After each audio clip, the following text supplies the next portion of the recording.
Hey everybody, I'm Christopher Green. You're tuning in to AMTV Alternative Media Television. It is, of course, Monday, September 30th, 2013. Breaking news. Breaking news. U.S. police obtaining military-style vehicles to aid hunt for criminals. Or could there perhaps be another reason at large? Now, of course, I did a breaking video earlier this morning, very early in the morning, titled Warning Government Shutdown to Collapse U.S. Dollar. Of course, the national debt is skyrocketing. The stock market is operating on a Ponzi scheme, as well as capital markets in general, not just here in the United States, but throughout Europe and much of the world. But here we have a story from a mainstream media outlet, Fox News, titled U.S. Police Obtaining Military Vehicles to Aid Hunt for Criminals. So what does this mean? I think we should do some critical thinking here, because the hunt for criminals, why?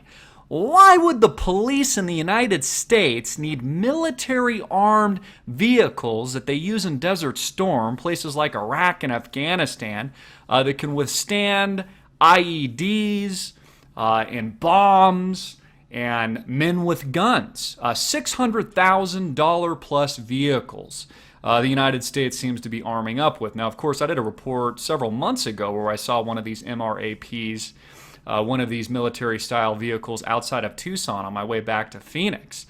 It says here, "Don't mess with Texas" has assumed a whole new meaning in Dallas. The Dallas County Sheriff's Office traveled to Fort Hood this month to acquire its own bona fide military vehicle, the International Max Pro MRAP tactical vehicle, courtesy of the Department of Defense Surplus Program. According to the Dallas Observer, so they're picking these up in Texas. Isn't that interesting? One of the biggest liberty states in the country. If there was a civil war or martial law was declared, you would have more freedom-loving, gun-toting Americans in Texas and Arizona than any other place in the world. And sure enough, this is where they're arming up with these military-grade vehicles. I don't know what they're prepping for. I mean, they tell you you're insane if you prep, but they're prepping with $600,000 MRAP vehicles that they use in a war scenario to fight terrorism overseas here domestically on our soil. Isn't this interesting? At a time when, of course, the dollar is collapsing, the economy is running on thin air, the U.S. government is about to shut down any minute now as we approach midnight. You have Breaking Bad. You've got pictures of our dirty politicians here. Senate kills bill to fund the government. Dems vote to keep tax on medical equipment. While these scumbags, whether or not it's a bomber or carry, fly around in the world in their private jets and go on like everything's normal.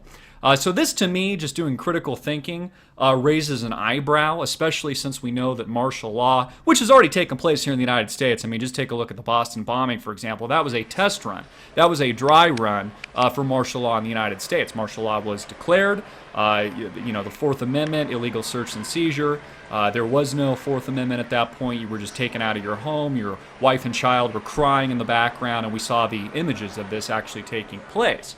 You can do a Google search here, and you can see all the stories, whether or not it's Fox News, Investor Business Daily, The Blaze, Huffington Post. Ohio State University acquires military-styled armored truck with photos. Here's another image of one of these trucks. A mine-resistant, ambush-protected vehicle is what they're called. So the United States government is arming up. The police are arming up in droves with $600,000 MRAPs. Prepping for nothing, though. We're just expected to believe that these are just regular purchases.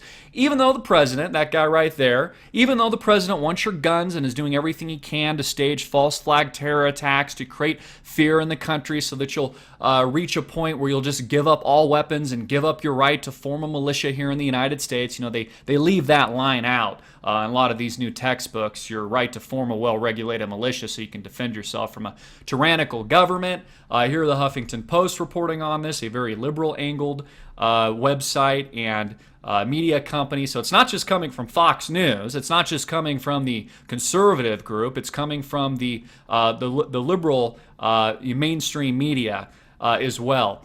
So I'll just throw it out to you guys. Why is the United States government and the local police department arming up in some of the most aggressive freedom-loving states in the country? States like Texas, which have more freedom-loving, gun-toting Americans. There's more guns down there than any other place in the United States. Kind of makes you wonder, and if you're a thinking, critical thinker of any kind, you'll kind of put these dots together and realize, oh yeah, economic collapse, oh dollar crisis, oh government shutdown, oh Ponzi scheme after Ponzi scheme, oh bank bailouts, and the government arming up, preparing for martial law. I'll keep you posted on any new developments. I'm Christopher Green. Get this out, make it viral. This is very worrisome, hard-hitting, and in your face. Peace.